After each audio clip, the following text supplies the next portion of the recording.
Hallo replikies, vandag beantwoord ons 'n vraag wat soms groot mense vra. Waarom bestaan die kerk eintlik? Is dit net vir Sondag? Is dit om saam te sing? Ek kan nie sing nie. Of is daar iets baie groter daar agter? Om dit uit te vind, gaan ons 'n morsige eksperiment doen.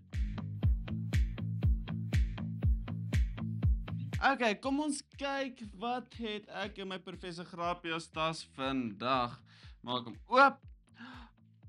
Wat sê jy nog hier binne? Jy moet gaan. Okay, ons het 'n groot bottel Coke. Nou die Coke verteenwoordig die kerk, soos wat ons laasweek geleer het. Die kerk is nie 'n gebou nie. Die kerk is ek. Die kerk is jy. En dit is almal wat Jesus liefhet. Dis die kerk. Wat het ek nog? Ek het Mentos. Die Mentos verteenwoordig ons gehoorsaamheid aan God.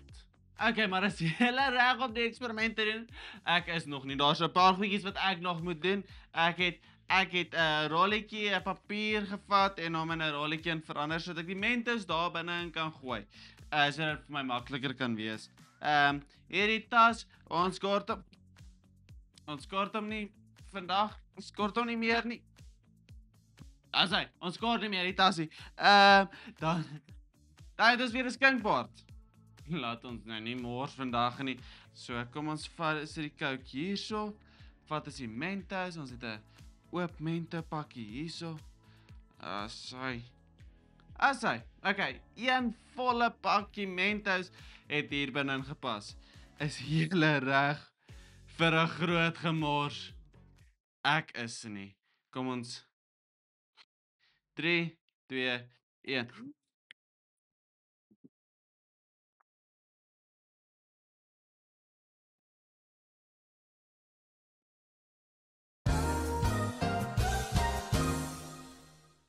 Sjoe, dit was dus 'n bietjie groter as wat ek verwag het. Maar is net soos die kerk. Dit bestaan nie om stil te sit nie. God het die kerk gemaak om uit te gaan en vir almal sy liefde te deel. Matteus 28 vers 19 sê die volgende: Gaan dan, maak al die nasies my disippels. En dis hoekom die geyser gebeur het. Want as die kerk gehoorsaam is, kan God se liefde die wêreld bereik. Soos julle kon sien, ek het selfs dit probeer stop, die geyser probeer stop, maar ek kon nie. En weet julle wat? Wanneer ons gehoorsaam is aan God en doen wat hy van ons vra, gee hy vir ons krag en niemand kan dit stop of van ons af wegvat nie. En dis nie net vir groot dinge nie, dit werk in jou daaglikse lewe ook. Elke vriendelike daad, elke keer as jy iemand uithelp, elke keer as jy Jesus volg, is dit soos die geyser wat Jesus se liefde laat uitspuit. Maar hoekom bestaan die kerk nou eintlik? Ons het al hierdie goeders gedoen. Hoekom bestaan die kerk? Die kerk bestaan om God se liefde uit te deel en mense te help om Jesus te volg. Nie net om stil te sit nie, maar om uit te gaan en 'n verskil in die wêreld te gaan maak.